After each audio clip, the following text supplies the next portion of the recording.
एक बार आप सभी का फिर से स्वागत है।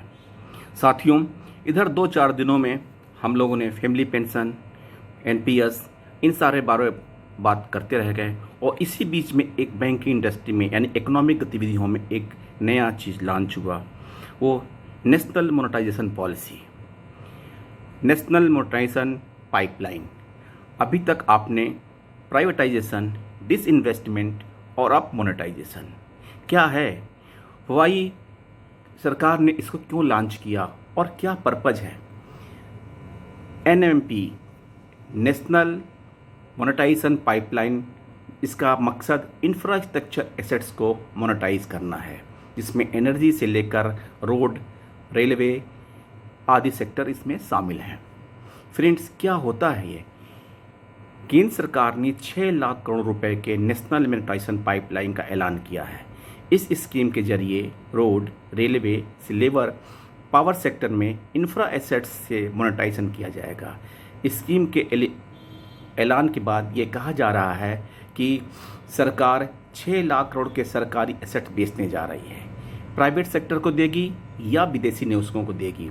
पहले चीज़ तो यह है कि कुछ ऐसा होने जा रहा है अथवा नहीं, सरकार एसेट को बेचने जा रही कि नहीं। इसका मतलब है कि आप वहाँ हमेशा नहीं रहते। जिसे सपोज कर लीजिए कि आपके पास 2 मकान हैं और एक मकान में आप कभी कभार रहने जाते हैं और एक में रहते हैं, तो आपको लगता है कि इसके मेंटेनेंस कास्ट हम इतना खर्च करते हैं तो क्यों ना इसे अर्निंग किया जाए। तो या तो आप उसे लीज पे दे देते हैं या रेंट पे दे देते हैं, ताकि आपका इनकम होता रहे और उस इनकम से आप अपने एक्सपेंसेस को मीट आउट करें। लेकिन अब सवाल ये होता है कि आप जिसको लीज पे दे रहे हैं वो व्यक्ति कैसा है, वो संस्था कैसी है, वो ऑर्गेनाइजेशन कैसा है, और आप जो अर्निंग सोच रहे हैं वो आपको क्या नियमित रूप से होगा या समय पड़ने पर आपको वो खाली कर देगा। इन सब परिस्थितियों को देखने के बाद ही आप ये डिसीजन लेते हैं। इस स्कीम से फ़ायदा ये है, एमएनपी का सरकार का कहना है कि प्राइवेट सेक्टर कस्टमर लेकर आएंगे, वो भी पैसे कमाएंगे, कंज्यूमर को भी सस्ता पड़ेगा और सरकार को भी पैसा मिलेगा। स्कीम में सबसे बड़ा चैलेंज है एग्जीक्यूशन को लेकर। इसके बोलने सुनने में आसान लग रहा है, लेकिन इसके प्लान का एग्जीक्यूशन ही इसकी सफलता को तय करेगा। सरकार के प्लान जब ग्राउंड पर आते हैं तो उसमें कई तरह की प्रॉब्लम्स आती हैं, कई तरह के अप्रूवल लेने होते हैं। इस तरह इसके चीज़ों में इतना आसान नहीं है। बहरहाल इसके बारे में सरकार ने पहल की है। ये अहम है कि हम पहले इसके एग्जीक्यूशन को देखें। 23 अगस्त तो 6 लाख करोड़ रुपए का नेशनल मोनेटाइजेशन का ऐलान किया गया। इसका मकसद इंफ्रास्ट्रक्चर एसेट्स को मोनेटाइज करना है। इसमें एनर्जी भी है, रोड है, रेलवे सेक्टर है। वित्त मंत्री का कहना है कि इसमें हम भूमि को बेचना शामिल नहीं है और ये ब्राउन फील्ड एसेट्स को मोनेटाइज करने की लेकर है। सभी सेक्टर्स में प्रोजेक्ट्स की पहचान की गई है, जिसमें रेलवे, रोड, एनर्जी सबसे अहम है। और 2022 से लेके 2025 के बीच में 6 लाख करोड़ रुपए का इंतजाम करना है। देखने में तो ये बहुत अच्छा लग रहा है कि अगर सरकार के पास 6 लाख करोड़ रुपए का इकट्ठे होते हैं तो हमारे कितनी प्रॉब्लम्स देश की सॉल्व हो सकती है। आपको बताएं कि अगर हम नक्सल में बताएं तो नेशनल मोनेटाइजेशन पाइपलाइन का मुद्रीकरण का मतलब संपत्ति की बिक्री नहीं, सरकार का स्वामित्व बरकरार रहेगा। समझौते की तय सीमा के बाद संपत्ति सरकार को वापस दी जाएगी। समझौते की अवधि के दौरान सरकार को प्राइवेट पार्टी से एक निश्चित रेवेन्यू प्राप्त होता रहेगा। सार्वजनिक कल्याण सुनिश्चित करने के लिए प्राइवेट पार्टी को सख्त प्रदर्शन के मानकों का पालन करना होगा। फ्रेंड्स, इसके अलावा रोजगार के इससे लाभ मिलेंगे। इसमें बंदरगाह, हवाई अड्डे, रेलवे, गोदाम, गैस, बिजली, माइनिंग, टेलीकॉम, स्टेडियम आदि आवास में शामिल हैं, जहां पे रोजगार के सुलभ अवसर मिलेंगे। निजी क्षेत्र के निवेश से इन क्षेत्रों को बढ़ावा मिलेगा।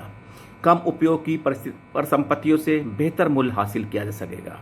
इस तरह से रोजगार का सृजन होगा। उच्च आर्थिक विकास के लिए संसाधन उपलब्ध कराने हेतु पहल की गई है। ब्राउन फील्ड सार्वजनिक क्षेत्र की परिसंपत्तियों में निवेश का मूल्य हासिल करने का लक्ष्य है। सार्वजनिक निवेश के लिए संस्थागत और लंबी अवधि की पूंजी का उपयोग होगा। संपत्तियों को बेचा या उसका निजीकरण नहीं किया जा रहा। सरकार इसको बार बार इस बार को एम्फेसिस दे रही है कि हम ओनरशिप हमारी रहेगी, हम इसको लीज पे देंगे, रेंट पे देंगे, लेकिन हम संपत्ति बेचेंगे नहीं।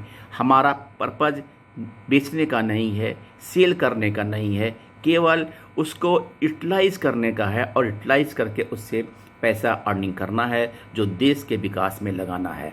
अगर हम क्षेत्रवार सेक्टर वाइज देखें तो वेयर हाउस में 28,900 करोड़ रुपए, माइनिंग में 28,747 करोड़ रुपए, उड्डयन में 20,782 करोड़ रुपए, पोर्ट से 12,828 करोड़ रुपए और स्टेडियम से 11,450 करोड़ रुपए को कमाने की योजना बनी है।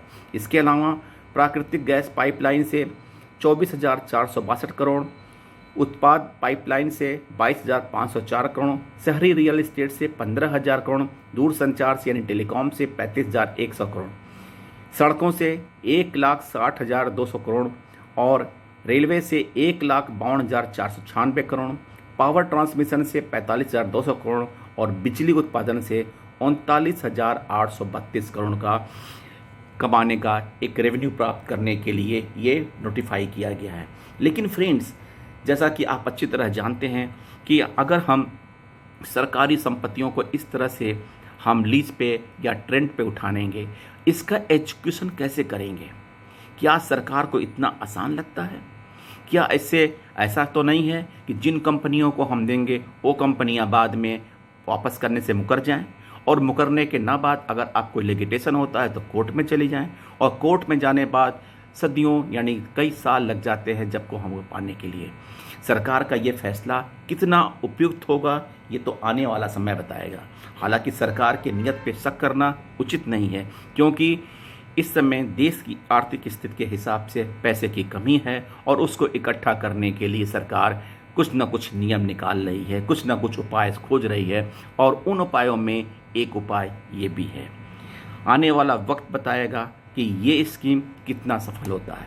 जैसे कि 22 से 25 तक के ये 4 वर्षों के लिए लक्ष्य रखा गया है, लेकिन वर्तमान सरकार का शायद इलेक्शन 24 में का बाद खत्म हो जाएगा, तो क्या आने वाली सरकार इस पॉलिसी को कंटिन्यू रखती है, क्या रखती है? ऐसे में जो हमारी परिसंपत्तियां दूसरों के पास रहेगी, क्या दोबारा पूरा स्थगित हो पाएगी, हस्तगत हो पाएगी अथवा नहीं, ये आने वाला समय बताएगा।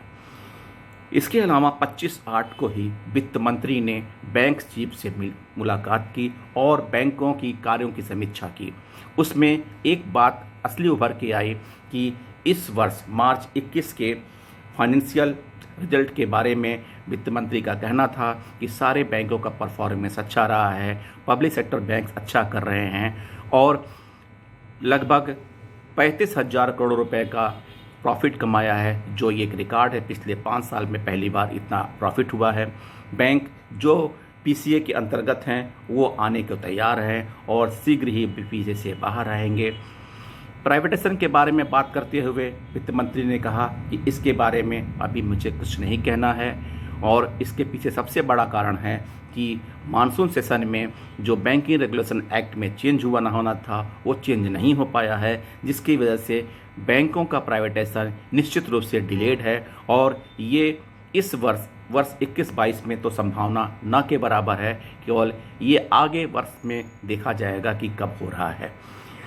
हर मुंबई विजिट के बाद वित्त मंत्री ने कहा, she had a detailed annual review with public sector banks. She said the department of finance service secretary had also joined in for a detailed discussion of the PSB. The Finance Minister during the Mumbai visit also reviewed actions taken by public sector banks on the previously announced scheme. She said the PSB have been asked to have detailed discussion with exporters and industry bodies.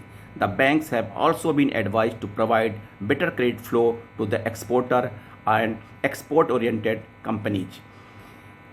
Vitt Mantri Sitaraman says Indian banks are in position to raise the capital from the market. Bank mergers initiated before the pandemic have now completed seamlessly, she adds. Sitharaman said collectively, PSB are out of the prompt corrective actions and are in a position to raise growth capital from the market. She also said she has asked banks to understand the needs of sunrise sector. From inputs given by the officers from tax administration, it is merged that banks need to understand the special requirements of sunrise sector. For example, fintech, one such sector can provide technological help to banks as well as benefit from help from banking. Expansion in these regions, I have requested banks to have regional interaction with the export promotion agency and industry chambers to meet the needs of exporter, she added. कुल मिला के बैंकों की समीक्षा को करते हुए public sector bank के परफॉर्मेंस को वित्त मंत्री ने संतोष जाहिर किया और प्राइवेटाइजेशन के बारे में इस समय वर्तमान समय बात करने के लिए मना कर दिया। चूँकि बैंक प्राइवेटाइजेशन डिले हो गया है और गवर्नमेंट का अब फोकस नेशनल मोनेटाइजेशन पाइपलाइन के ऊपर आ गया है और अगर इस समय जिस तरह से हमारे यूएफबीयू के लीडर्स और एआईबी के लीडर्स अगर गवर्नमेंट पे प्रेशर डालें तो हमारा प्राइवेटाइजेशन टल सकता है, लेकिन ये सब समय के साथ देखना पड़ेगा कि क्या क्या अपडेट्स होते हैं और अकॉर्डिंगली हम आगे बढ़ सकते हैं। फ्रेंड्स, ये इकोनॉमिक डेवलपमेंट के बारे में अपडेट था।